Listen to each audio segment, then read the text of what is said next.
A few weeks ago, this video went viral. Currently stuck in a jam here in Pune, but I was also stuck in a jam in Germany a couple of days back. And a big difference there is that even on a 2-lane highway, the people on the left lane will stick to the extreme left in case of a jam, and the people on the extreme right will stick to the extreme right in case of a jam, leaving the center lane open for emergency vehicles to pass through, which is something that doesn't really require infrastructure. It just requires a little bit of respect towards emergency vehicles. And if you are an NRI considering a move back to India, there's a good chance this made you reconsider. Surveys suggest 60 to 80% of NRIs from major countries like the US, UK, and Canada plan to move back to India, especially for retirement or family reasons. But a significant number regret that decision. We are working on a video on what are the things you need to take care of when planning to settle in India. Make sure you stay tuned for that. But before that, I wanted to make this video because often NRIs make their move before they are mentally prepared for it. So in this video, we'll be going over stories of the 5 biggest and most common regrets that NRIs have after returning to India so that you can set realistic expectations before you settle here. Welcome to NRI Shala. I'm Malvika, and this is where we navigate NRI life together, from visa guidance and investments to maintaining your roots while you're building your future abroad.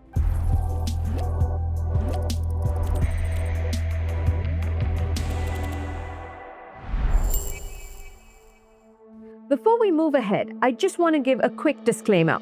Every year, millions of NRIs return and settle back in India, and the majority of them are satisfied with their everyday life once they settle in. A lot of my NRI friends and acquaintances are living peaceful and satisfying lives. They're close to their family and friends, something they've craved for years when living abroad. And with the anti-India sentiment going around the world, it makes sense to come back to your country where you feel like you belong. But for the sake of this video, we need to face reality as it is. We will be sharing the bad experiences that other NRIs have gone through and what they have to say about it. So this might sound like we're bashing India because we're focusing only on the cons, but the intent of this video is to get you mentally prepared for the worst.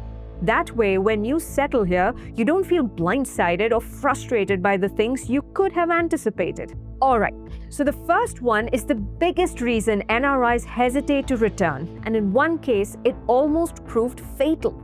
This NRI worked with US and European companies for 20 years, so he knew what healthy workplaces looked like. But after losing his job, he joined an Indian startup. Within weeks, he faced lies about revenue, rude founders, impossible hours, and toxic behavior. He shared on Reddit classic toxic Indian workplaces filled with gaslighting and nepotism, impossible clients, and zero respect. He kept going because, hey, he needed the paycheck, but the stress kept building to a point that he suffered a major heart attack and was 30 minutes from death. This isn't an isolated case. NRIs consistently report toxic hierarchy where you can't stand up for yourself, meetings running 9 p.m. to midnight after full workdays, significantly lower salaries than abroad, and work-life balance seems like an entitlement rather than a right. The professional respect and work-life balance you had abroad might not translate when you return. But you might think, I'll just avoid the corporate rat race. I'll work remotely or start a business and stay independent. But this next regret leaves no exception. An NRI recently discovered that as a non-resident, he couldn't keep his regular DMAT account. To convert it to an NRI account so he could invest his own money in India, he needed to provide 14 documents. Yes, 14. Some had to be attested by first the local MFA and then by the Indian embassy. The entire process would cost significant time and money. He compared that to investing in the US stocks, saying it required far less paperwork. Most NRIs have simply given up on corruption and bureaucracy. One NRI even mentioned the areas where it's almost impossible for returning NRIs to not face bribes in India. And those frequently are RTO offices for vehicle and license renewals, sub-registrar offices for property registration, corporation and zoning inspectors while building a house, and capitation fees for college admissions for their kids. Even reputable companies with centuries of experience have employees who can't handle basic transactions. Bank managers have been caught changing clients' contact details and withdrawing crores. And don't even talk about real estate. Fake titles and land mafia threats and tenants claiming ownership with little legal recourse. Living in India, you get used to these things. But for NRIs, these could be a deal breaker to make a decision to come back home. Another deal breaker is something that affects mostly NRI women. An NRI couple returned to India after spending more than a decade in the UK. They had a large family back home and felt homesick, so they gave themselves 1 year to experiment living in India. Most problems vanished when they had slight financial stability. But eventually, they realized life was not easy for women and girls in India. She mentioned not just the safety aspect, but also as a daughter-in-law, she never felt at home. There's absolutely no concept of personal space or personal opinion here in India for them. Adding on to that, one other NRI woman said the whole ecosystem of India is very anti-woman. The only permissible social life is a kitty party or kirtans. She volunteered for a women's safety committee on Women's Day and was immediately turned down. Guess what? It was all made up of men who are politically connected. But the bigger issue is accountability. Often in developed countries, there are swift repercussions for harassment. In India, unfortunately, if the perpetrator is from a powerful family, there's little recourse. Police usually turn a blind eye. Society normalizes it with "chalta hai yaar," and at some point, things have to move on. The second last point on our list is something the entire country is infamous for in the rest of the world. An NRI who lived in Canada for 2.5 years was driving with his mother when a scooter rider without a helmet came from the opposite direction. The rider suddenly cut in front of him, even though he was going straight. The scooter rider then started yelling at him for not noticing his turn signal, as if it was his fault. That's when he realized driving in India isn't about rules. It's about survival. Every trip became a gamble, navigating blinding high beams, potholes, stray animals, and sudden pedestrians. On top of that, NRIs have also been found complaining about the traffic jams.